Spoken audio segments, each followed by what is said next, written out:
Assalamualaikum warahmatullahi wabarakatuh. Shalom rahayu, salam sejahtera untuk kita semua. Selamat pagi, siang, sore, dan malam. Teruntuk sobat-sobat Orum, channel Orum di tempatnya masing-masing. Gimana kabarnya hari ini?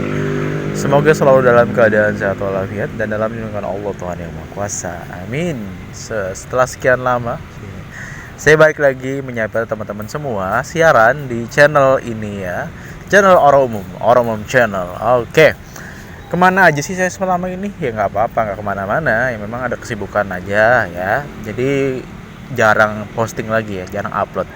Dan kali ini apalagi yang akan kita bahas? Oke, yang akan kita bahas adalah ilustrasi dari penciptaan dan pengkadaran roh manusia. Roh atau ruh ya.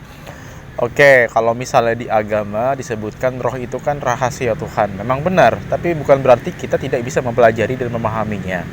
Yaitu dengan cara mengilustrasikannya ya, atau mengumpamakannya dengan benda-benda atau hal-hal yang kita umum temui di kehidupan sehari-hari. Maka roh ini akan saya ilustrasikan seperti air putih atau air bening ya. Tahu kan? Ya pasti tahu dong. Masa nggak tahu? Nah, roh itu ibarat elemen bening ya, elemen bening. Suatu gelombang energi atau energi lah. Energi dari Tuhan ya, yang sifatnya awalnya netral, kemudian dicampur oleh beberapa unsur-unsur tertentu ya. Jadi ibarat air bening, air putih itu air bening kan, air bening itu air gelas, aqua atau apapun itu ya kan, air bening. Dicampur dengan gula atau dicampur dengan teh atau bubuk kopi, jadinya adalah kopi ya kan ya. Air bening tadi dicampur bubuk kopi jadi kopi. Nah, seperti itulah roh. Ketika roh itu awalnya bening dicampur elemen air, api, tanah, udara, jadilah ia jiwa atau nafsu gitu kan. Nah, kemudian dari semua elemen itu akan membentuk karakter manusia. Jadi ada orang yang dasarnya baperan, temperamental, tenang, kalem gitu-gitu. Nah, itu adalah berdasarkan campuran elemen-elemen itu tadi. Jadi air bening yang ibarat rohnya itu dicampur dengan elemen-elemen semesta. Elemen-elemen semesta yang ibarat elemen-elemen alam membentuk fisik gitu kan. Air, api, tanah, udara, ether gitu-gitu. Nah, itu membentuk karakter jiwa seseorang, karakter dasarnya. Jadi orang dari lahir ada yang memang dasarnya pendiam, dasarnya ceria, lincah gitu-gitu, kalem, pemberani, kepoan atau temperamental. Itu tuh tergantung pada bagaimana campuran penciptaan rohnya itu tadi. Nah, belum lagi kalau misalnya orang itu punya ilmu titisan, ilmu kodam, terus yang disebut indigo itu segala macam ya kan. Itu juga bagaimana Tuhan mencampurkan atau menciptakan ilustrasinya itu tadi, rohnya dengan elemen-elemen tertentu dari alam semesta gitu. Dapat yang ilmu titisan.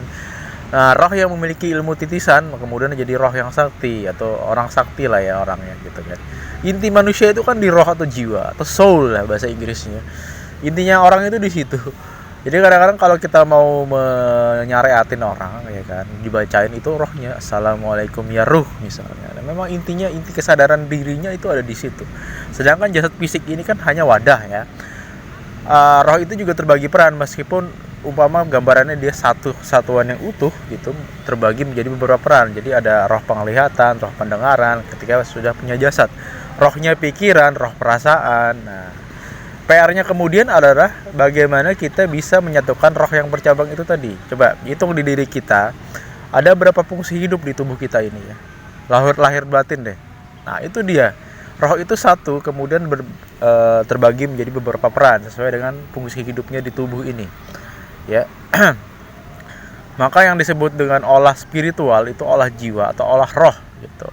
Dengan yang disebut kita beribadah pada Tuhan ya kan, kita mendekatkan diri pada Tuhan, beribadah gitu-gitu, itu adalah gunanya adalah mengasah roh itu tadi untuk mengingat asal mulanya yang berasal dari alam tinggi atau dari Tuhan ya kan, dari Allah gitu.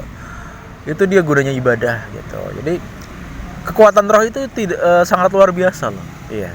Kalau bayangkan aja orang punya semangat hidup gitu kan ya, berusaha dengan kemampuan fisiknya, itu bisa sukses ya kan, punya intuisi tajam, punya hal-hal yang luar biasa, pikiran yang tajam, nalar yang tajam, intuisi yang tajam, atau kekuatan fisik yang kuat. Nah, itu adalah suatu gambaran daripada kekuatan roh. Rohnya jasad, itu baru jasad, belum lagi rohnya jiwa, energi jiwa.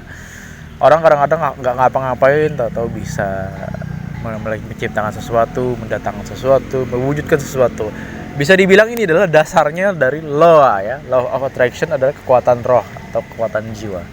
Kekuatan rasa, kalau lebih umum sih dibilang kekuatan rasa ya. Jadi ada istilah meditasi, olah rasa, olah batin. Nah, ini dia basicnya. Dasarnya gambarnya ada di sini. Nah, kalau teman-teman lihat gambar ilustrasi ini ada yang paling atas itu putih. Putih itu gambaran asal mula kita, asal mula roh itu yang bening, jernih, tanpa tercampur apa-apa, ya kan? Sedia ada semula jadinya seperti itu. Kemudian yang tengah itu sudah mulai bercampur elemen-elemen yang menyebabkan warnanya beragam ya, atau berwarna-warni. Jiwanya berwarna-warni yang memunculkan beragam karakter yang unik ya tiap orang. Kemudian yang gelap yang paling bawah itu dia kesadaran keadaan kita ketika lahir ke dunia. Dalam keadaan tidak tahu apa-apa, lupa asal mulanya kita, ya kan? Oleh karena itulah gunanya agama atau spiritual itu adalah supaya kita tertuntun dari kegelapan itu tadi. Menjadi supaya kita ingat asal mulanya kita yang paling atas itu tadi. Nah, gitu gambarannya. Dan bisa dibilang adalah basic dari segala spiritual dan supranatural ya, tentang roh gitu.